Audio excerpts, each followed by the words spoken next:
¿Y ahí cómo lo ven? Perfecto. Muy bien. Vamos a continuar con la segunda clase de hechos jurídicos. ¿Hasta dónde habíamos llegado? Silvita, ¿te acordás? No me acuerdo bien, estamos en la clasificación, creo, hechos jurídicos accidentales del hombre. Habíamos visto que los hechos del hombre podían ser voluntarios e involuntarios. Quedamos en acto involuntario.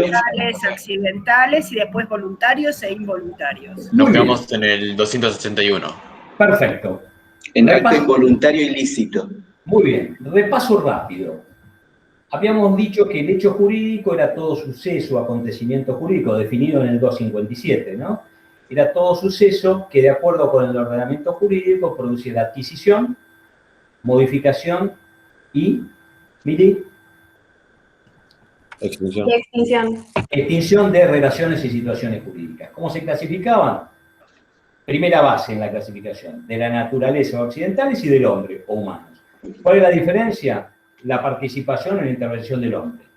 En los eventos naturales no participa el hombre, son gobernados por las leyes de la naturaleza. En el hecho humano es generado directamente por el hombre. Pero también vimos que había algunos supuestos conflictivos que los habían planteado dos autores extraordinarios como Roberto Brevia y Santos y Fuentes. ¿Qué pasaba con la concepción? Que era un hecho básicamente natural, pero cuando hablábamos de la concepción lograda mediante las técnicas de fecundación humana asistida, acá ya intervenía el hombre.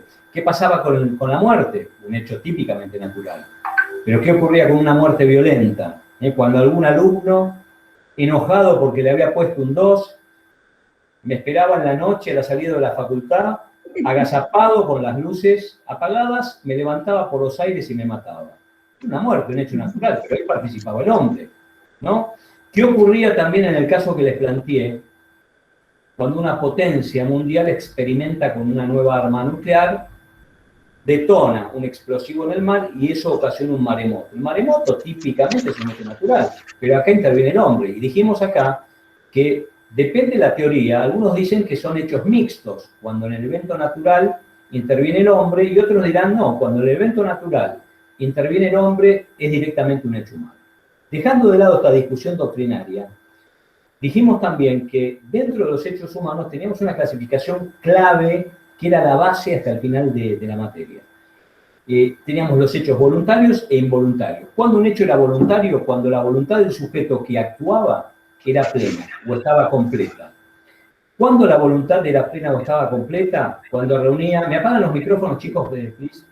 Cuando la voluntad tenía sus tres elementos o ingredientes internos: discernimiento, intención y libertad, y además esa voluntad se manifestaba al exterior. ¿De qué manera? Por alguno de los modos o medios que establece el Código Civil.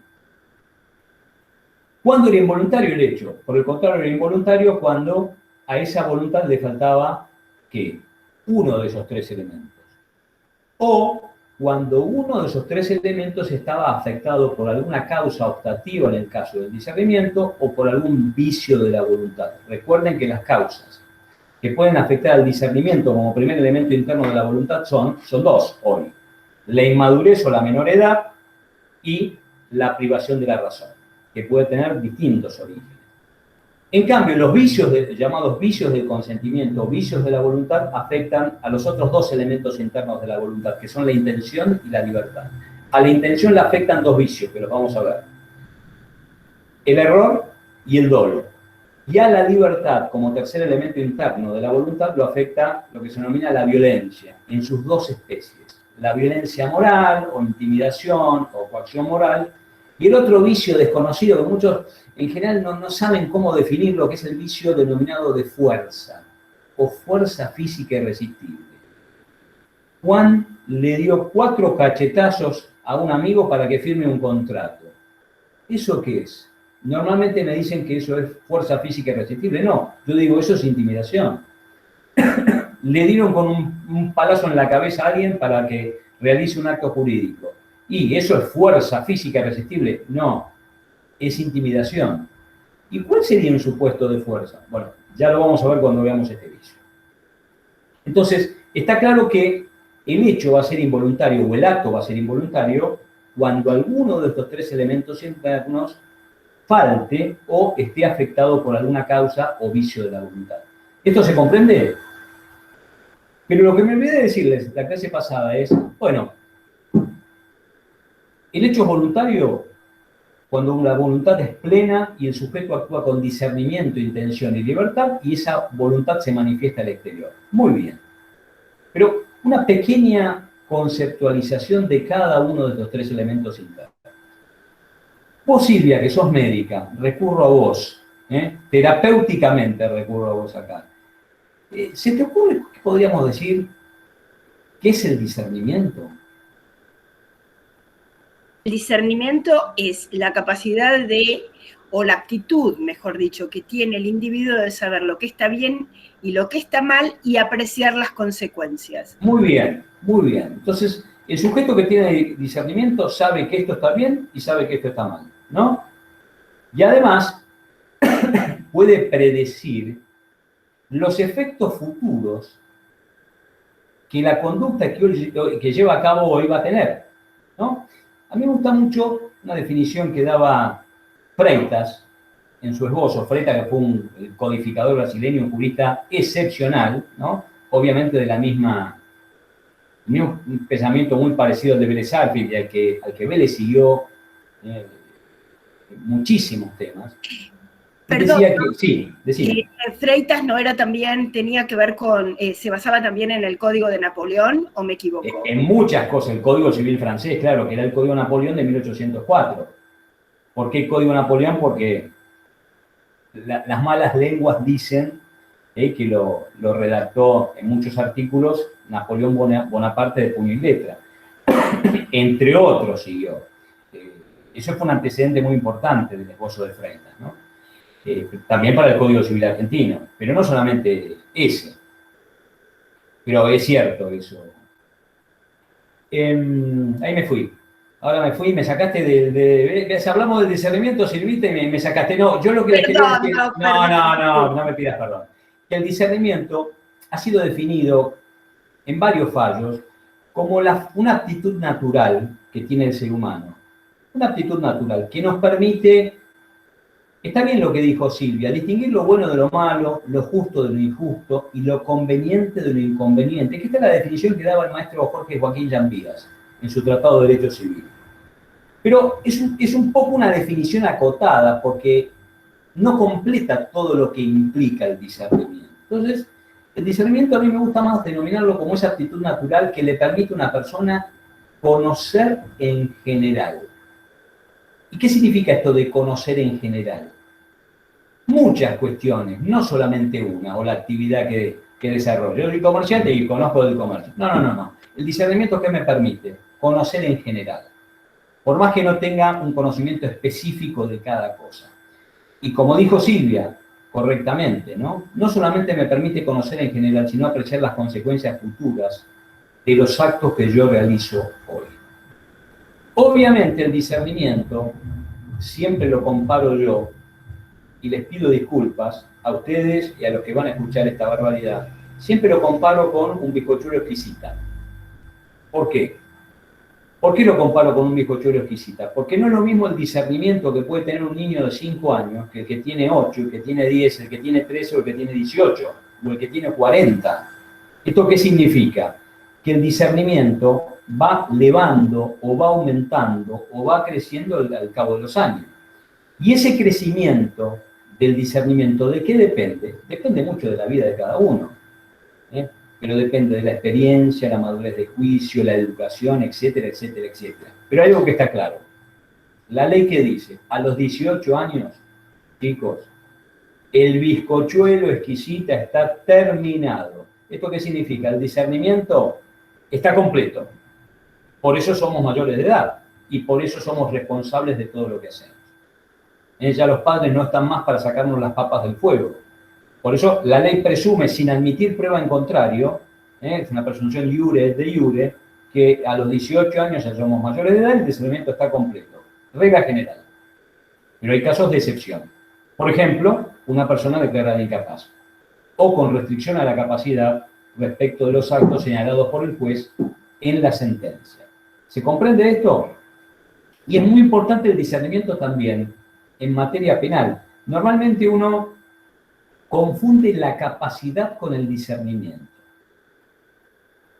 Fíjese, vos, Silvia, fíjate que dijiste el discernimiento es la capacidad de distinguir, y normalmente uno lo define de esta manera. Pero si yo les pregunto a ustedes, ¿qué es la capacidad? ¿Cómo me la definen? La potestad que tienen las personas de hacer algo. Un atributo de la personalidad. Un atributo Sí. de la personalidad. Claro, También la capacidad es una aptitud. la Sobrante. capacidad es... También es una aptitud. Claro, ¿para qué? Para adquirir derechos y contraer obligaciones, por supuesto Claro. que sí, muy bien. Pero no es lo mismo la capacidad, escuchen bien, no es lo mismo la capacidad que el discernimiento. ¿Por qué? Porque el discernimiento es una aptitud natural. ¿La tenemos o no la tenemos esa aptitud natural? La tenemos en mayor o menor medida. Y la capacidad, ¿qué es? Es una aptitud jurídica. ¿Quién decide si tenemos o no tenemos capacidad o si la tenemos en mayor o menor medida? ¿Las leyes de la naturaleza? No. El juez. La legislación. La Ok. legislación o la ley. Yo siempre pongo el mismo ejemplo, ¿no? Para demostrar mi cerebro tan conmocionado y debilitado que ya tenía cuando estudiaba Derecho, ¿no? Me acuerdo que iba durante un mes, estuve yendo todos los días a la tarde, yo laburaba en un estudio, iba a lo de un amigo mío que laburaba en un juzgado civil, ahí en Paraguay 1536, Capital Federal. Yo salía a las 7 del estudio, me iba al juzgado, no había nadie, una mesita de madera, 2 sillas con mi querido amigo Pedrito Yáñez Arauz, que laburaba ahí, y teníamos 2 libros. ¿De quién eran los libros? Él tenía su libro y yo tenía mi libro. ¿De qué materia? Hoy se llama, creo que la materia se llama Régimen de los Recursos Naturales, puede ser. Antes se llamaba Derecho Minero, y en mi época se llamaba, creo que también, era un libro gris gordo, y el titular era el doctor Pigretti. Bueno, y ahí nos sentábamos con mi querido amigo Pedro. Les cuento esto para que entiendan el discernimiento. Y entonces Pedrito me decía, bueno, vamos a leer 1 hora, vamos a estudiar 1 hora, y a la hora paramos y nos hacemos preguntas e intercambiamos lo que hemos estudiado. Me decía Pedrito. Bueno, no volaba una mosca, ¿no? A la hora levantaba la cabeza y no me olvido más. Me miraba y me decía, usted, Nikis, me trataba de usted, Nikis, ¿hasta dónde llegó? Y yo llegué a la página 20, ¿y vos hasta dónde llegaste? No, hasta la página 100. Y yo en ese momento decía, qué mente tan estrecha, ¿cómo puedo ser tan zapato con pelo? Porque este tipo, en 1 hora, se había estudiado 100 hojas, y yo apenas había llegado a la hoja 20, subrayando, haciendo resúmenes. Claro, yo no me olvidaba nunca más. ¿Esto qué quiere demostrar? ¿Qué les quiero decir con esto? Que no todos tenemos el mismo discernimiento o el mismo desarrollo mental. Incluso les debe pasar a ustedes cuando se reúnen a estudiar en grupo, ¿o no? Donde algunos van mucho más rápido que otros. Bueno, hoy, ¿cuál sería un microprocesador de última generación? ¿Un Intel i7? ¿Cuál sería? ¿O una AMD? GeForce algo. ¿Cómo? Un ¿Pablito? Nvidia, GeForce algo con AMD. No sé, Bueno. un Ryzen. Algo. ¿Y uno que sería hoy muy antiguo? Un Commodore. Una Commodore 64. Bueno, yo era una Commodore 64 y el otro era un Intel 7. Digo, no puede ser, me daba vergüenza. Bueno, y esto pasa normalmente y tiene que ver con el discernimiento. Y esto lo aclaro porque normalmente el alumno cree que el profesor que está sentado frente a él es un genio total. Genio total es Rivera, genio total es el doctor Crowley. Yo soy un simple docente que le ha costado mucho estudiar y me cuesta hoy en día también, pero le pongo mucha garra y mucha pasión. Esto para demostrarles que no hace falta ser un genius para poder recibirse de alguna materia. ¿Está claro? Y esto no lo digo despectivamente o yo me tiro al bombo, miren, todos podemos llegar. Cualquiera puede llegar poniendo la colita en la silla y leyendo. No hay secretos en esto. Por eso digo, consejo práctico, cuando ustedes subrayan el libro, leen y hacen sus propios resúmenes, eso no se lo olvidan nunca más en la vida. Bueno, entonces, esto es una prueba del discernimiento, porque algunos están allá arriba y otros estamos allá abajo, caminando en 4 patas. Pero el discernimiento básicamente es una aptitud natural. La capacidad es una aptitud jurídica. La ley decide en base a determinadas circunstancias si se tiene capacidad, si no se tiene capacidad. ¿Y en qué medida, en qué dosis se va a tener capacidad o no? Aunque el Código Nuevo, repito, ha eliminado esta clasificación de incapacidad de hecho absoluta y incapacidad de hecho relativa. Segundo elemento interno de la voluntad, la intención.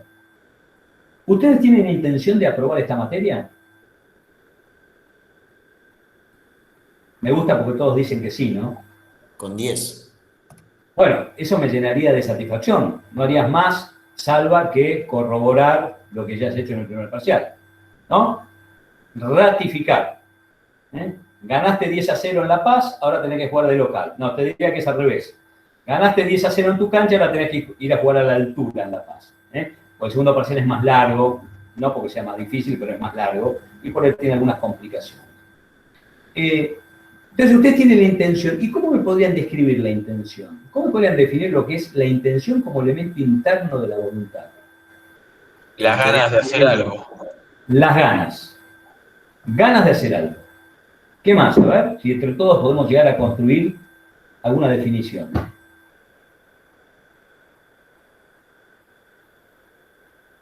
El querer hacer. El querer hacer. Exactamente. O no querer también puede ser. O sea, ¿Cómo?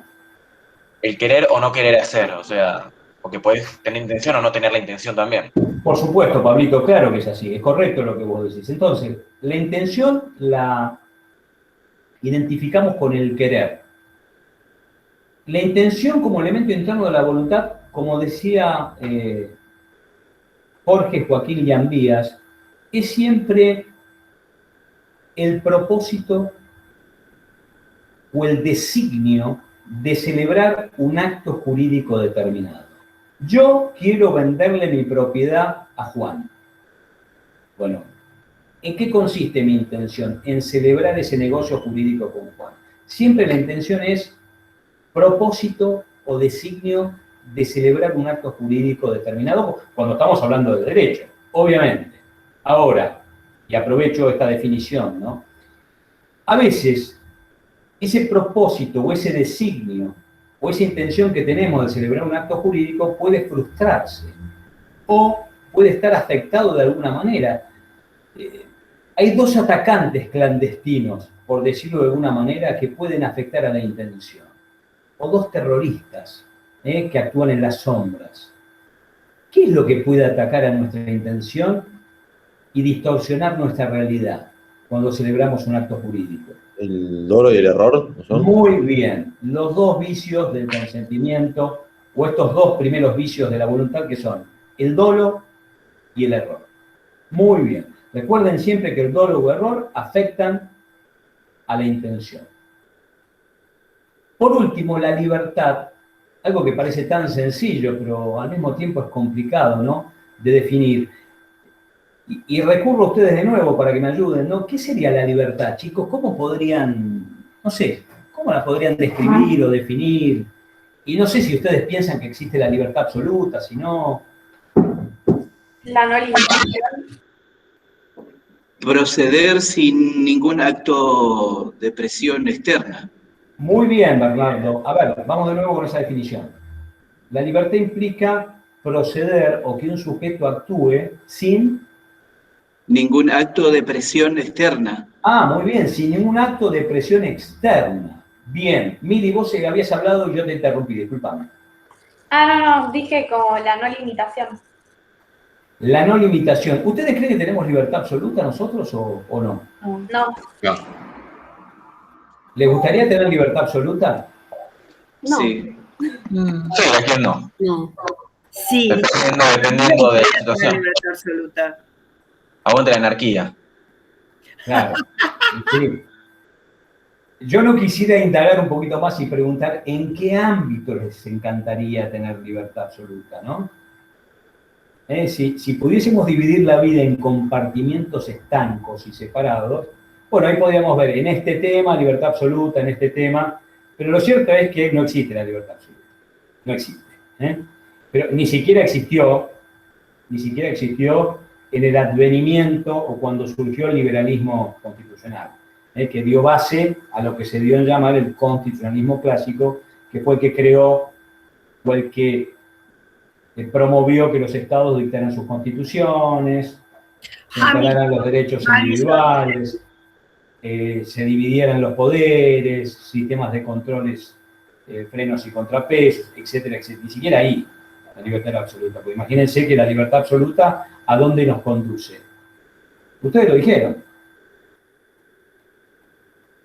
Anarquía, guerra de todo. Por supuesto, la anarquía, el caos. Nosotros somos ovejas, el ser humano es como una oveja descarriada normalmente. Necesitamos unos chirlos para que nos vayan guiando, ¿no? Si no, en definitiva, esto hasta que pasen 100 años y los distintos gobiernos se encarguen de brindar una buena educación y una buena instrucción a toda una población. Y entonces va a llegar un momento en donde nosotros mismos terminamos de tomar una Coca-Cola y no vamos a agarrar la lata y la vamos a tirar al piso, vamos a ir a un cesto. O donde vamos a terminar de comer un caramelo y vamos a ir hasta un cesto y ahí vamos a depositar el papel. No vamos a arrojarlo en la calle. Pues es un problema educativo esto, ¿no? Y esto uno lo ve en cualquier país del mundo, civilizado, ¿no? Bueno. ¿Qué sería la libertad entonces? Implica la posibilidad que tiene todo ser humano de dirigir sus conductas o sus acciones, de optar, de elegir entre los distintos caminos que la vida nos pone. Y acá viene un condimento muy importante que dijo Bernardo. Podemos elegir, podemos optar de entre varios caminos, pero sin una indebida coacción de un tercero. Fíjense que estamos hablando de una indebida coacción de un tercero. Bernardo dijo, no podemos sufrir la coacción de alguien, ¿no? ¿Eso fue lo que dijiste, Bernardo? ¿O no?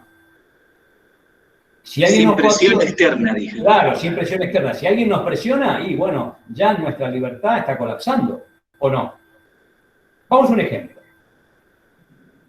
Y esto recurro a ustedes también, ¿no? Sobre todo las señoritas que están aquí presentes, con todo cariño digo esto, no me vayan a caer encima después con la legión de mujeres. Las mujeres son más bravas en este sentido.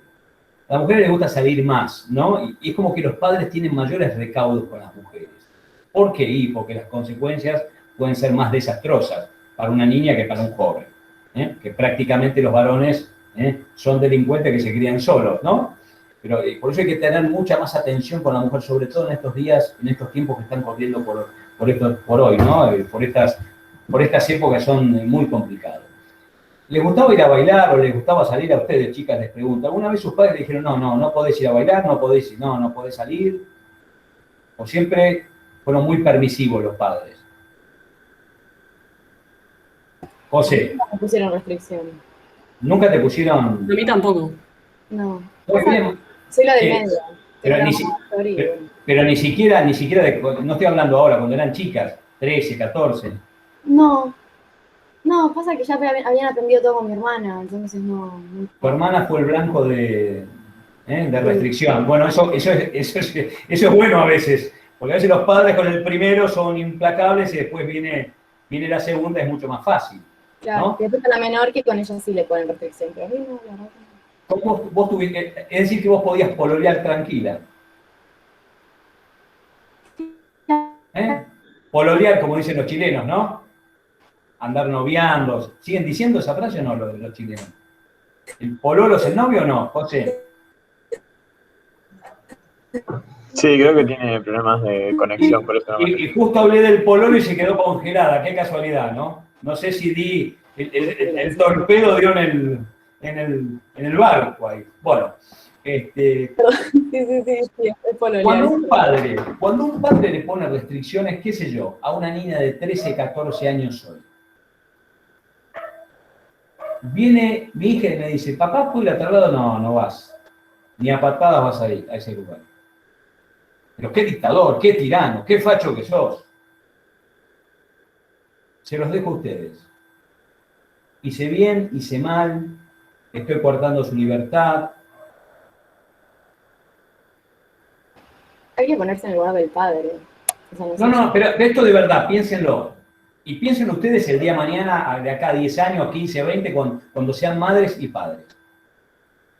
Es que en realidad, o sea, a mí, por ejemplo, no me dejaban ir a lugares cuando, no sé, la zona era fea o la hora o algo así, pero en realidad el niño está a cargo de los padres y están, o sea, tienen su tutela, o sea, por lo tanto, si no lo dejan ir a un lugar por digamos, por el término de cuidarlo o preservar su bienestar, no está mal.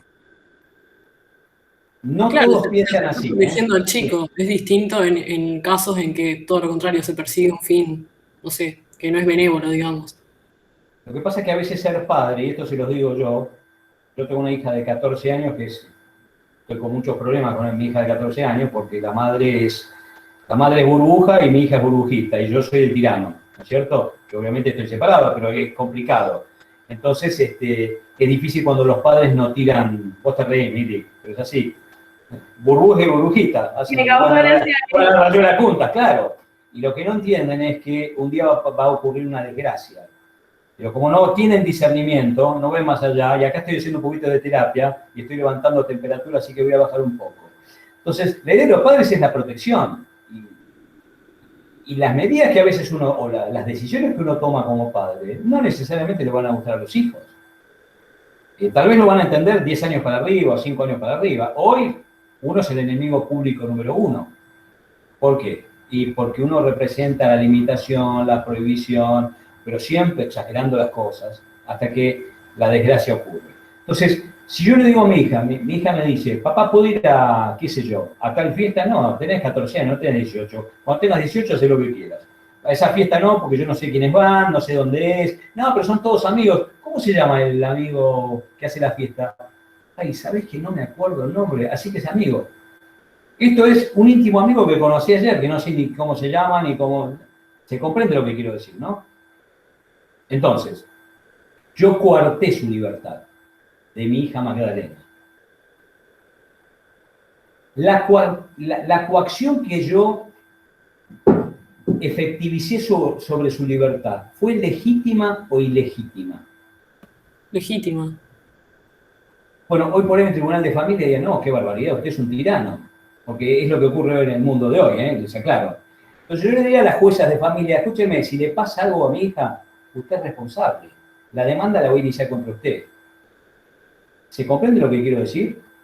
Porque, vuelvo a repetir, hoy los derechos de los niños son como una piñata gigante. Y no hay caramelo, son derechos que los niños pueden utilizar. Pero ¿quién protege? ¿Quiénes son los que están en la primera línea de defensa de los derechos de los hijos? Los padres, no son los jueces. El problema es cuando ocurre una desgracia. ¿Quién responde? ¿Los legisladores? Por favor. ¿Algún poder del Estado? No, nunca. Los que lloramos a los hijos somos nosotros, después. O los que sufrimos las consecuencias. Y obviamente el niño, la niña. Imagínense una niña de 13, 14 años, tantos casos que hay, abusada o violada. Eso no se olvida nunca más. Nunca más. Entonces, cuando un padre le dice a la hija, mira, vos no podés ir porque no conocemos, es un lugar, un ambiente complicado, etcétera, etcétera, etcétera, y obviamente un adolescente no lo entiende. ¿Y por qué no lo entiende? Porque un adolescente es un bizcochuelo exquisita que está chirle todavía. No le va. ¿Se comprende lo que quiero decir? Y a veces uno como padre se enoja, se embronca, pero tiene que entender esa situación. A veces es difícil. Todos hemos pasado por eso. Ustedes también han pasado por eso. Y hoy yo lo que veo es que la adolescencia se prolonga un poquito más, tal vez, ¿no? Tiene distintos efectos en el hombre que en la mujer. Que ya lo hemos charlado esto con respecto al matrimonio en el caso de la emancipación, ¿no? La mujer madura antes que el hombre para mí y para el legislador también. ¿Querés decir algo, Silvia? Vos perdóname que te interrumpí. No, yo lo iba a interrumpir porque en realidad lo que parece anárquico lo que dije, pero en realidad no hay que confundir libertad con libertinaje, ¿sí? Y en el hecho, por ejemplo, como en el ejemplo que usted está dando, es importante ahí vamos al orden público y a las buenas costumbres y la moral. Entonces, yo creo que los límites, esos límites invisibles a los cuales usted siempre hace referencia, están dentro de esa libertad, que no tiene que ser, que no porque sea absoluta, sea un libertinaje. A eso me refería, Doc. Sí, por supuesto. Lo que pasa es que hoy en la nueva filosofía, que incluso está inmersa en el nuevo Código Civil, todo lo que limite es peligroso. ¿Se entiende? Y esto se los digo a ustedes. Es peligroso. Prohibir de alguien que realice un acto jurídico, no, vamos a aniquilar su propia personalidad. No, ¿cómo lo vamos a declarar incapaz? Eso va contra la dignidad de la persona. Entonces, ¿por qué les hago esta aclaración yo? No para que ustedes piensen como yo, porque ustedes saben que lo último que quiero es que piensen como yo, simplemente para que vean los distintos caminos que hay con respecto a una cuestión. Entonces, la coacción o la restricción a la libertad como tercer elemento interno de la voluntad, puede ser legítima o ilegítima. Legítima o ilegítima. Si, por ejemplo, tenemos un sujeto que cometió un delito y en la entrevista personal con el juez le dice, mira, voy a otorgarte la libertad condicional. Sos primerizo, no tenés antecedentes, pero la próxima que haces vas a cumplir la condena. Y el sujeto sale del juzgado y a las 2 horas roba una farmacia. Y termina preso. ¿La privación de su libertad es legítima o es ilegítima? Es legítima. Legítima. Y podemos decir que lo que el juez le dijo cuando tenía al recluso ante sí, si volvés a cometer un delito, vas a terminar preso. ¿Podemos decir que eso fue una amenaza? No, fue una advertencia. No, es... No, una advertencia básicamente a nivel burocrático. O sea, Yo les digo a ustedes, yo les digo a todos ustedes, si no estudian, van a desaprobar el segundo parcial. ¿Es una amenaza? No, es la pauta. Son las pautas que hacen a la cursada.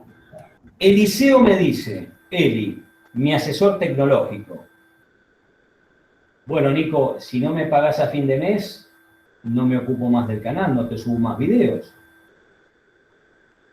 Y me dice, ¿no? La mulita trabaja, la mulita come, me repite mis frases. Y ante esa frase, yo no puedo más que rendirme, ¿no?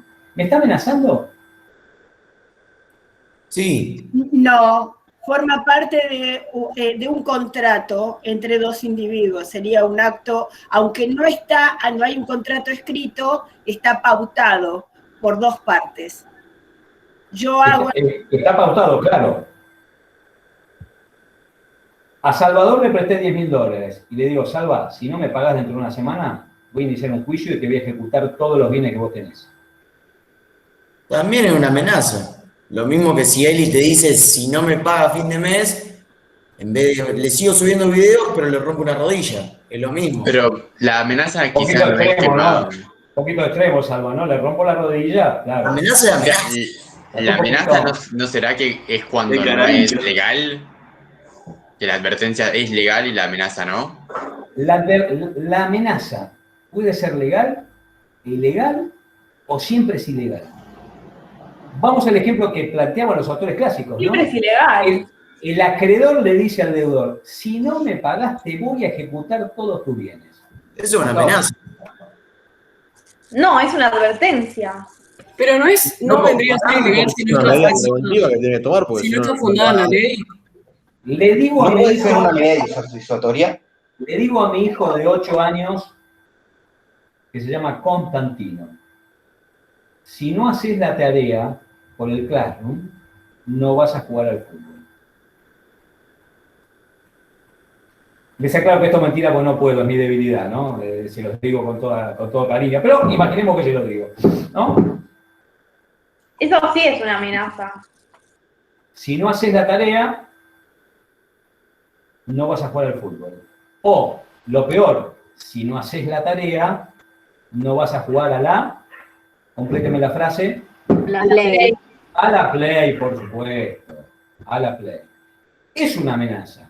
Si no haces esto, la sanción viene automáticamente. Pero, ¿son amenazas permitidas por la ley, amenazas legítimas o ilegítimas? Legítimas. Son No legítimas. están fundadas en ley. Las amenazas ilegítimas. Ahora, Silvia, si yo te digo, si no me firmas el contrato por el que me alquilás tu casa en 10.000 pesos, vas a desaprobar la materia. Ah, eso es una amenaza. ¿Es una amenaza legítima o ilegítima? Y sería una amenaza ilegítima porque... Ilegítima. Entonces, cuando un acreedor, ¿en qué hora estamos, chicos? Ah, que nos quedan unos minutos. Y Cuando un 18. acreedor, bárbaro, cuando un acreedor le dice al deudor que si no le paga, le va a ejecutar todos los bienes, es una amenaza, pero es legítima. Cuando el juez le dice al preso, si volvés a cometer un delito, vas a cumplir la pena efectivamente, lo está amenazando, pero es una amenaza legítima. ¿Se entiende esto? Entonces, lo que no puede existir en la libertad es la amenaza ilegítima. Y después vamos a ver otra figura, cuando veamos la violencia como vicio de la voluntad en la clase que viene, vamos a ver los 3 vicios de la voluntad, que es lo que se denomina el temor reverencial, ¿no? Ese respeto que por ahí alguien le tiene a otra persona y que bajo ese manto de respeto realiza una actividad que no tendría que haber hecho, por el temor que le tiene a esa persona. Si eso constituye violencia o no. En principio no constituye violencia. Entonces, tercer elemento interno de la libertad, de la voluntad, es la libertad. Y la libertad se ve afectado por un vicio que es la violencia. La violencia en sus 2 especies, intimidación o violencia moral o coacción moral. Y la segunda especie de violencia se llama vicio de fuerza o, como la denominaba Vélez, fuerza física irresistible. El cuarto elemento de la voluntad, que en realidad no es un elemento, es un requisito externo, es la exteriorización de esa voluntad. Y el código se refiere a la exteriorización de la voluntad. ¿En qué artículos? Vos lo dijiste, Luisa, el otro día, ¿no? ¿Cómo se puede manifestar la voluntad? Bueno, de distintas formas. Yo les voy a decir los artículos para que esto lo lean, simplemente les voy a poner un ejemplo y siguen adelante ustedes. 262 y siguientes, ¿ok? 262, 263, 264. Estos 3 artículos van a ver ahí que tienen básicamente 2 formas de manifestación de la voluntad y sobre todo, qué papel juega el silencio en el mundo jurídico. Acá el código habla de manifestación formal y no formal, expresa y tácita. ¿Cuáles son las clásicas manifestaciones de la voluntad? Aquellas manifestaciones de voluntad donde uno puede conocer con certidumbre cuál es el sentido de la voluntad del sujeto. Cuando uno expresa la voluntad por escrito, de manera o de forma oral, por signos inequívocos o por la ejecución de actos. Yo realizo determinados actos y el sujeto que contrata conmigo, ¿qué intuye? Sí, evidentemente quiere celebrar el contrato. Ahora, esto véanlo en Rivera, chicos, que es fácil, después busquen ejemplos, cualquier duda me preguntan, pero a mí me interesa el tema del silencio, que es lo más complicado, ¿no? Hay un artículo del Código Civil que refleja, si ustedes quieren, lo que establecía el viejo artículo 919 del Código de Vélez, que es el 263. El silencio, en principio, es inocuo, no produce consecuencias jurídicas en el ámbito del derecho, salvo que la ley determine lo contrario. Por eso, el Código Nuevo y el Código anterior, artículo 919, decía más o menos así: el silencio opuesto a actos o a una interrogación no es considerado como manifestación tácita de la voluntad conforme a ese acto o a esa interrogación, a no ser que haya obligación por parte del sujeto de manifestarse de manera expresa. ¿Cuál es la manifestación expresa de la voluntad o cómo se da? ¿Cuáles son los tipos? Hoy creo que hay 4 en el Código Nuevo. Oralmente, por escrito, por signos inequívocos y por la ejecución de actos materiales. Esto después lo leen en el artículo 12.2. Pero en principio, el que calla en derecho ni otorga ni niega absolutamente nada. Salvo cuando la ley me dice, usted, Nicolás Reviriego, tiene que manifestarse expresamente. Si yo guardo silencio, mi silencio me condena. ¿Está claro? Vamos a un ejemplo, que no sé si van a tener ejemplos en Rivera. Ustedes el día de mañana se van a recibir. Y va a venir un cliente y le va a decir, doctora José, me llegó una demanda. Se la traigo para que usted me la conteste. Muy bien. José arregla todo el tema, hace el contrato con el cliente, arregla los honorarios, etcétera, etcétera, etcétera. ¿Qué tiene que hacer José con la demanda? Tiene un plazo para contestarla, ¿correcto? Los plazos varían de acuerdo al tipo de demanda. Normalmente el juicio más largo es el juicio ordinario, donde tienen 15 días para contestarla. Juicios sumarios son 10 días, ejecuciones 5, 3 en otros casos, etcétera, etcétera. Lo cierto es que tienen un juicio ordinario 15 días para contestar José. Contó mal el plazo José y se comió, como decimos los abogados, la contestación de demanda. ¿Eso qué significa? No contestó la demanda en tiempo oportuno dentro del plazo que la ley establece. ¿Cuál es la consecuencia?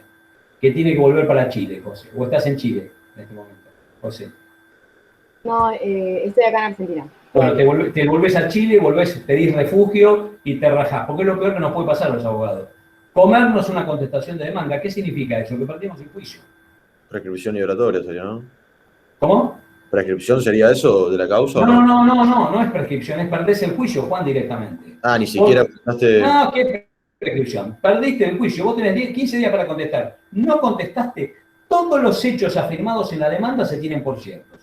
¿Por qué? Porque en este caso José, que la estoy poniendo como ejemplo, como abogada del demandado, tiene la obligación de negar o de reconocer los hechos afirmados en la demanda. Pero no sirve cuando ustedes el día de mañana, en una contestación de demanda, digan, por ejemplo, como yo lo decía, niego todos y cada uno de los hechos afirmados en el escrito de inicio de demanda que no sean materia de expreso reconocimiento en el curso del presente responde o de la presente contestación. Yo negaba todo, pero a continuación de eso que decía, niego que el actor sea propietario de este vehículo, niego que el actor y negaba hecho por hecho y reconocía lo que tenía que reconocer.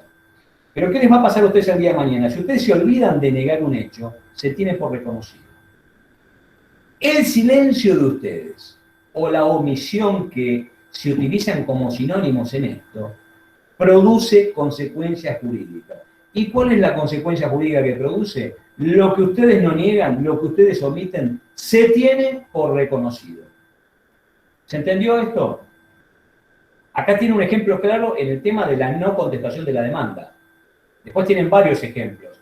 El caso de la prueba confesional, en juicio civil, no en materia penal, ¿no? Donde el silencio no puede hacer presumir en contra del reo.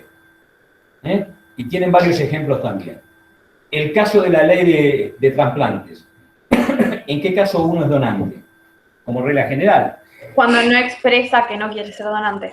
Entonces, si uno no expresa su voluntad, la ley que presume que es donante. ¿Qué tenemos que hacer nosotros para no ser donantes? Decir que no querés ser donante. Exactamente. Yo quiero preservar al pobre infeliz el día de mañana que no se lleve mi cerebro torturado y desquiciado. Entonces, me niego exclusivamente por escrito a que mi cerebro permanezca en mi mente arcaica. Entonces, yo lo tengo que decir expresamente por escrito. Acá tienen otro ejemplo del silencio. Ahora se habla de la ley Justina, pero esto estaba en la vieja ley 26.0, no me acuerdo el número, una ley que había modificado el Código de Vélez, donde específicamente, para no ser donantes de órganos, había que manifestar la opinión contraria. Y el ejemplo típico que daban los autores clásicos era, a un sujeto lo citan a un juzgado para que reconozca si la firma que está puesta en un contrato le pertenece o no le pertenece. La citan a Valentina a un juzgado, le dicen, señorita Valentina, esta firma que figura en este contrato de locación, ¿es suya o no es suya? Y Valentina, ¿qué dice? No sé, no estoy segura. Esto es como un examen, ¿no? Cuando no estudiaron el tema. ¿No? Y no dice nada, Valentina. Bueno, su respuesta evasiva, su no contestación, implica reconocimiento de la firma. Y si ella se quedó dormida y no fue a la audiencia, su silencio o inacción son considerados en sentido afirmativo. La firma puesta en el documento le pertenece a ella, ¿no? Entonces, hay varios casos en donde el silencio es considerado manifestación de la voluntad, pero es la excepción. Y el silencio es un ejemplo de manifestación tácita de la voluntad. Muy distinto a lo que ocurre en la vida privada, ¿no? Imaginemos que viven juntos, una parejita de novios, y la novia le dice al novio, me voy a comer con unas amigas, volveré tipo 1, 2 de la mañana. Y resulta que la novia llega a las 6 de la mañana, borracha. Apenas se puede agarrar de las paredes. Y el novio le dice, ¿de dónde venís a esta hora? Y la novia guarda silencio. O vamos a hacerlo al revés, ¿no? Vuelve el novio a las 8 de la mañana y guarda silencio ante el interrogatorio de la novia. ¿Ese silencio tiene consecuencias? Chau, chicos, un placer. Hasta la próxima. Chao, Nico, gracias. Después les digo profe. el grupo, un placer, qué es lo que tienen que ver la primera.